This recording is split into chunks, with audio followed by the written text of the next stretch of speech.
Alright, y'all. I'm going to do my best to get through this video without crying. I make no promises. There's your disclaimer.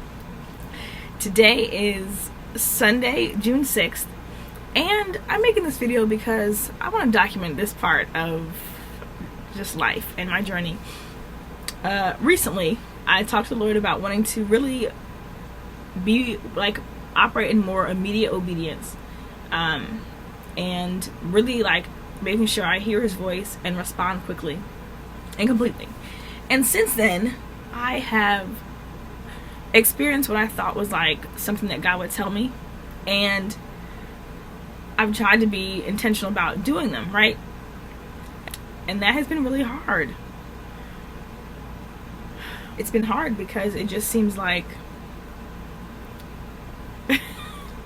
it seems like I thought I was in this season of moving forward in some things, and I don't know. Now I'm having second and third and fourth thoughts about what's right, and I want to do what God wants me to do. But if I'm totally honest, I also want to do the things I want to do. I think there's still a part of me that thinks that if I keep giving up the things I like, what's my life going to be, which means I'm still clinging to my idea of a good life and not necessarily a surrendered life before God. So yeah, there was one thing that I was looking forward to, and I've been looking forward to for quite some time, and I started to just kind of have second thoughts about it, and I had to have some hard conversations as a result of that.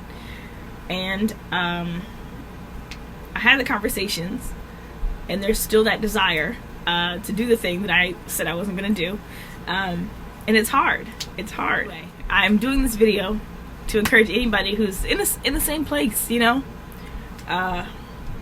very first time I remember this happening, I was going to go celebrate something with a family member, and I just did not have peace about going. I had my trip planned, money set aside, it was fine, and I just did not have peace about going. And I talked to my pastor about it, and he was like, if you don't have peace, don't do it. Because the worst thing is you go and something happens. You just don't know, right? There could be an accident on the way there. It would just be the matter of obedience to God and not always knowing exactly why he required that from me. I think about Abraham and Isaac. And Abraham trusted God's promise that he was going to have many descendants, right? But he prepared to sacrifice Isaac. And yeah, I think just learning to really hear God's voice and commit to full obedience every time. It is not easy, people.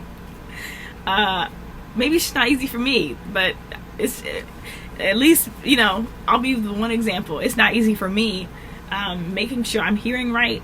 And then when it seems like the thing I keep hearing is things that I actively was really excited about. I've talked about before on here how I've had to fight the thought that God has this subpar life for me.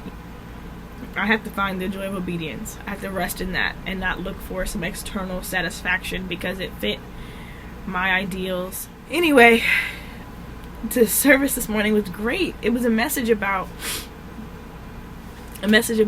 faith in God and what that looks like and how we put that into practice. And it's so appropriate. Our relationship with God, as we grow in him, our faith grows, and it makes sense because we learn more about him, we learn about his love, we learn that we can trust him, and ultimately I can trust God. I don't know what my life is going to look like. I have many concerns, but I trust that he loves me, and I trust that he does have good things in store. They may not feel good, but they will be good. Yeah, that's all I got. That's all I got. And sometimes, in some moments, that's all. That's all there is. That's all I can get,